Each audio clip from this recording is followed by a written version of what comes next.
The buzzing of Eliza Thorn's tattoo machine was a familiar comfort, a sound that drowned out the chaos of the world outside. In her small studio, tucked into a quiet corner of the city, she poured life into every design, transforming people's pain and memories into inked masterpieces. It was her sanctuary, a place where her art could speak louder than words. But on one fateful night, her sanctuary became a trap.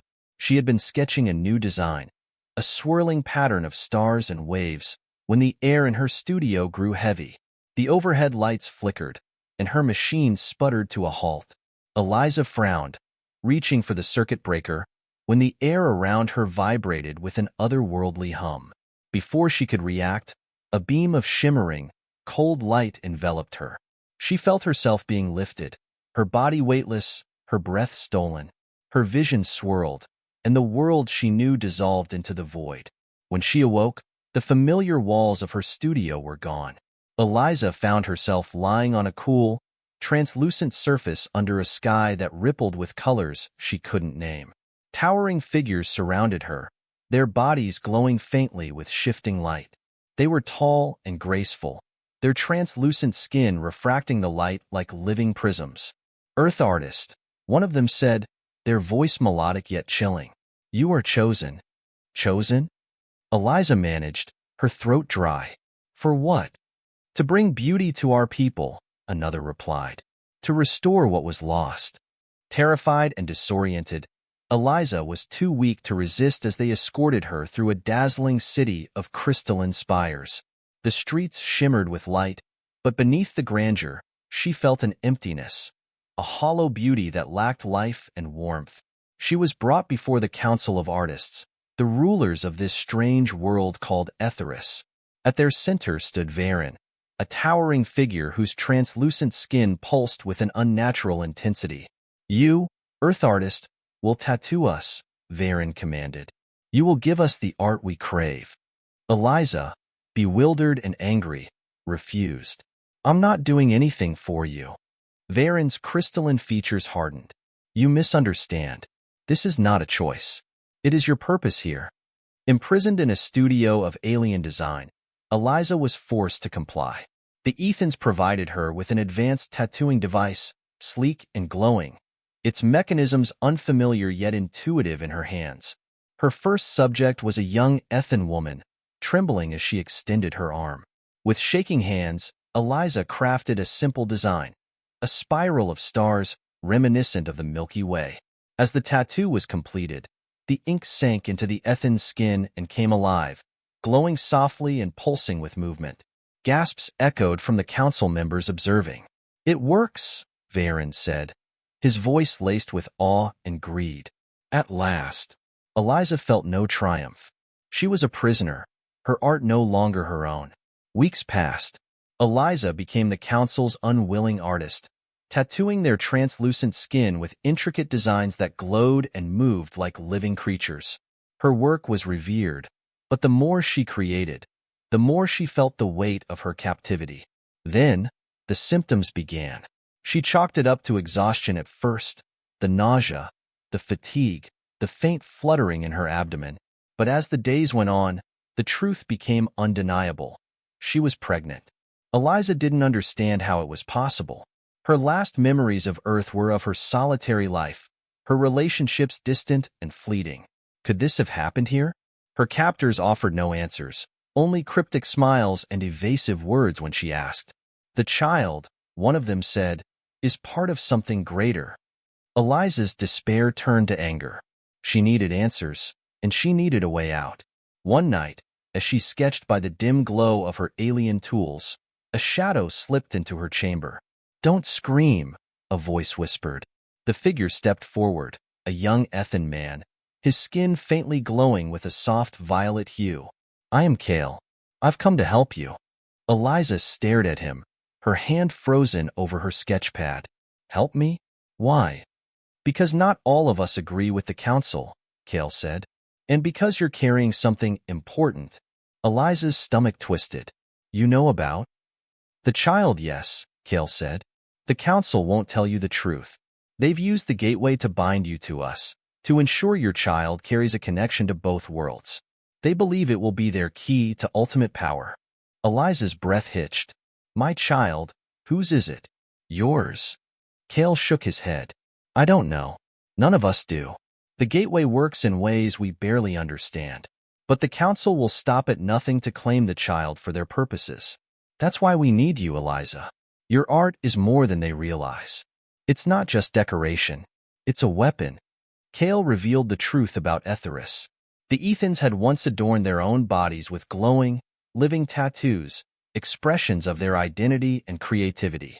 But greed and corruption had severed their connection to this gift, leaving their skin barren. The council's obsession with Eliza's art wasn't about beauty, it was about control. They sought to use her to restore their dominance over the Aethan people. Cale begged her to help the resistance. Your tattoos can inspire rebellion. You can give us back what they took. Eliza agreed, her defiance fueled by the growing life inside her. She began embedding secret messages into her designs, crafting tattoos that carried symbols of unity and resistance. Cale and his allies spread these marks among the oppressed, and whispers of revolution began to stir. But Varen wasn't blind to Eliza's subterfuge. His suspicions grew, and when he discovered her connection to Cale, he launched a ruthless crackdown. Cale was captured, and Eliza was brought before the council. You think you can defy us? Varen hissed. You and your child belong to Aetheris. Eliza's resolve didn't waver. You can't control what you don't understand. Varen demanded she create a grand design for him, one that would cover his entire body and solidify his control over Aetheris. Eliza agreed, but she crafted a secret into the design, a flaw that would unravel his power. The rebellion erupted in full force, their glowing tattoos lighting the darkened streets of Luminera. The council's crystalline enforcers clashed with the rebels, but the resistance's marks of unity turned the tide. In the council chamber, Eliza confronted Varen, activating the hidden distortion in his tattoo. The design erupted with uncontrolled light, tearing through his body and shattering his authority. Across Aetheris, the natural glow of the Aethans' tattoos returned, their lost connection restored. Eliza returned to Earth, but she was forever changed. Her child, born months later, carried a faint, natural glow, a bridge between two worlds. Eliza's story became legend, her tattoo symbols of hope and identity across the stars. Her art had not only freed Aetheris, it had united two civilizations. Months after the rebellion, Eliza had settled back into the quiet rhythm of life on Earth, or at least she tried to. Her studio was busier than ever, her fame as an artist having skyrocketed after mysterious, glowing tattoos began appearing across the city. People whispered of her ability to create designs that felt alive, though no one could explain why. But Eliza's nights were restless. She often dreamt of Aetheris, its dusky skies, its luminous towers, and the faces of those she had left behind. Most haunting of all was the voice of Cale, urging her to remember, to prepare. Her child, a baby boy named Lyric, was growing faster than normal, his skin faintly glowing with patterns that shifted when he laughed or cried. At first, Eliza tried to dismiss it as her imagination, but deep down, she knew Lyric was special. He carried the essence of Aetheris within him. One evening, as she worked late in her studio, the air grew heavy. The hum of her tattoo machine faltered, replaced by a vibration she hadn't heard since her abduction. She froze, clutching Lyric close as a familiar cold light filled the room. They found me, she whispered. The light coalesced into a rift, and through it stepped three figures. Varen was not among them, but his shadow loomed in their eyes. The council's remnants had come to Earth. Eliza Thorn, one of them intoned, their crystalline voices sharp and commanding. You have what belongs to us. Eliza stood her ground, holding Lyric protectively. You've lost your power. Leave us alone. Your rebellion on Aetheris has fractured us, but it is far from over, the leader said. The child carries the key to our survival. Return with us, or we will take him. Eliza felt Lyric's warmth in her arms, his glowing patterns flickering in response to her rising fear. She had no intention of giving him up. Over my dead body, she snarled. The council agents moved forward, their crystalline forms glowing with malevolent energy. But before they could strike, a surge of light burst from Lyric, creating a protective barrier that flung them back into the rift. The room fell silent. Eliza stared at her son, who giggled innocently, unaware of what he had just done. Eliza knew she couldn't face the council alone. She needed answers, and the only place to find them was on Aetheris.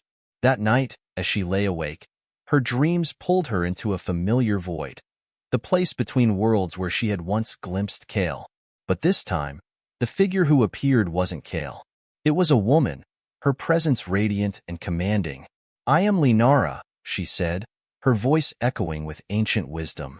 "I was once the keeper of the old ways on Aetheris, before the council's rise." Eliza blinked in disbelief. "You're a ghost?" Linara smiled faintly. "Call me what you will. I am here to guide you, Eliza Thorn. Your child is more than a bridge between worlds. He is the key to healing both of our people. But the council will stop at nothing to take him." "What do I do?" Eliza asked, her voice breaking. "You must return to Aetheris," Linara said. "Within the ruins of the ancient temples lies the final design, one that will bind the energies of our two worlds. Only you can complete it, but beware. The council's remnants will do everything in their power to stop you." Eliza wasted no time. She gathered supplies, strapped Lyric into a sling on her chest, and activated the gateway device that had appeared in her studio after the council's attack. The rift shimmered to life, and with a deep breath, she stepped through. On the other side, she found Aetheris in chaos. The rebellion had fractured the council's control, but it had also left the planet in disarray. The luminous towers of Luminara were dim, and the streets once filled with light now echoed with uncertainty.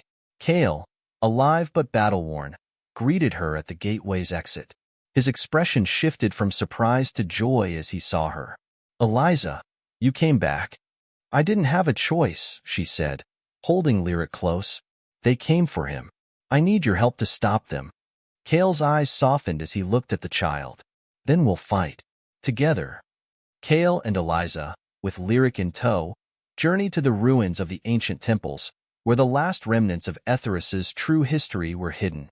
The temple murals glowed faintly, their patterns familiar yet incomplete. Eliza knelt before the central mural, her hands trembling as she traced its lines. It was a design unlike any she had ever seen, complex and infinite, as though it held the essence of both Aetheris and Earth. As she worked, Lyric's glowing patterns began to align with the mural, his presence unlocking parts of the design that had been obscured for centuries. Kale and the rebels guarded the temple's entrance, knowing it was only a matter of time before the council arrived. The council's remnants descended on the temple in full force. Their crystalline enforcers clashed with the rebels in a dazzling battle of light and shadow. The air crackled with energy, the temple walls trembling with the force of the conflict. Inside, Eliza worked frantically, her hands moving with a precision born of desperation. As she completed the final stroke of the design, the temple erupted with light. The energy of the mural surged into Lyric, who began to glow so brightly that Eliza had to shield her eyes. A voice, deep and resonant, filled the temple.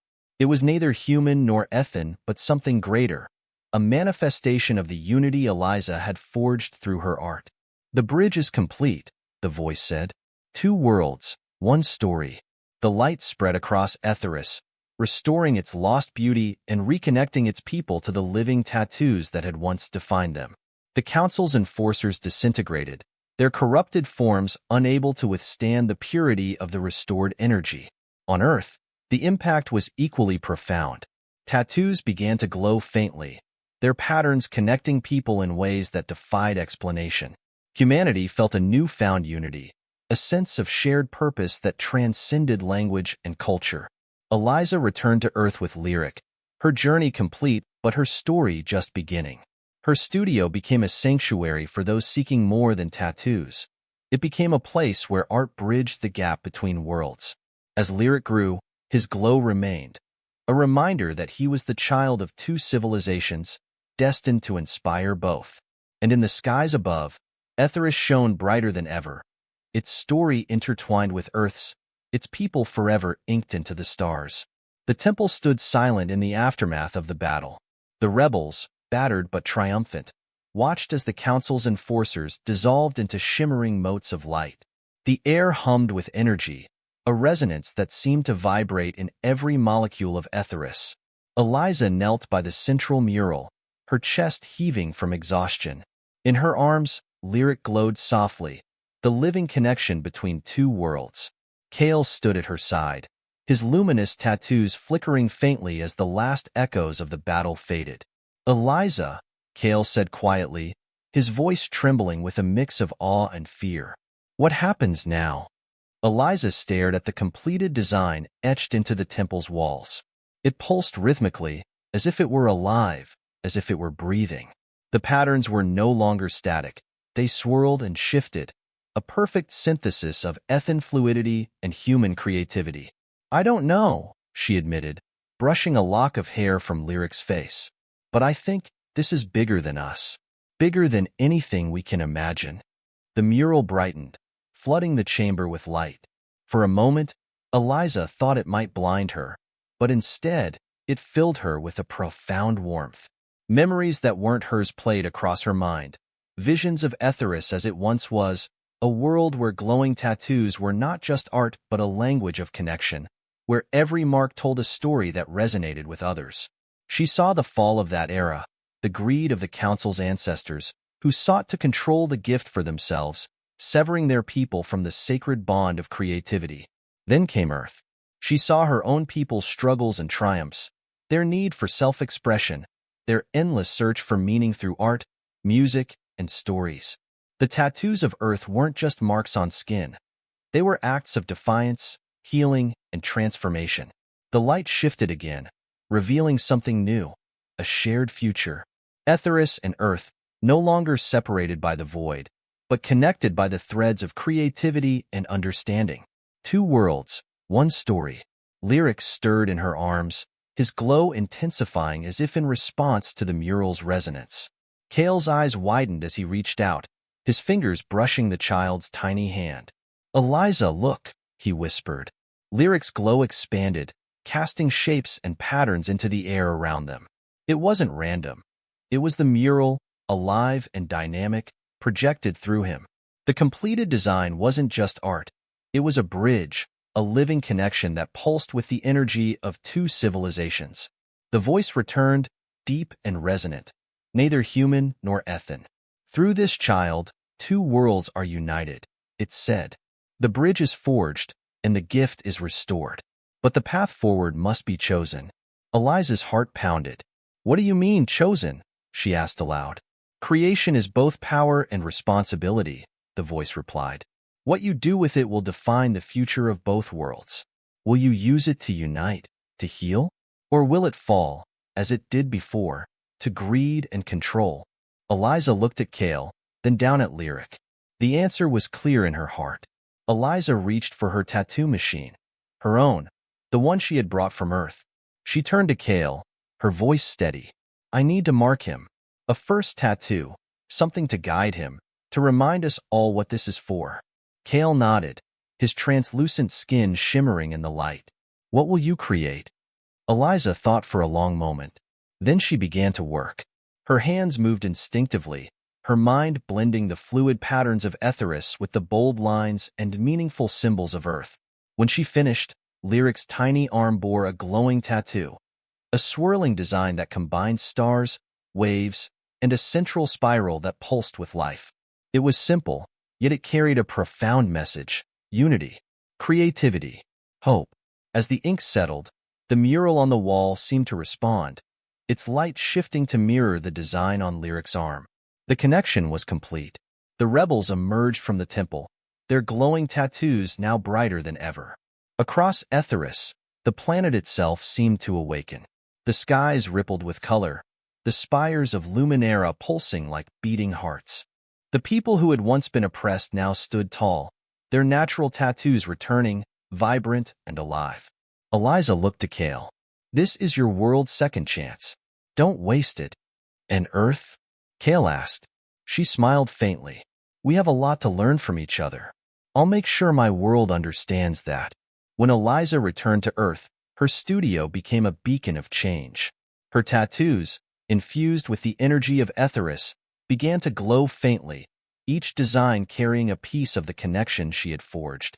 People from all walks of life came to her, not just for tattoos, but for meaning, for the chance to carry a story that was part of something greater. Lyric grew quickly, his glowing patterns shifting as he aged. He became a symbol of hope, a living reminder that creativity could bridge even the greatest divides.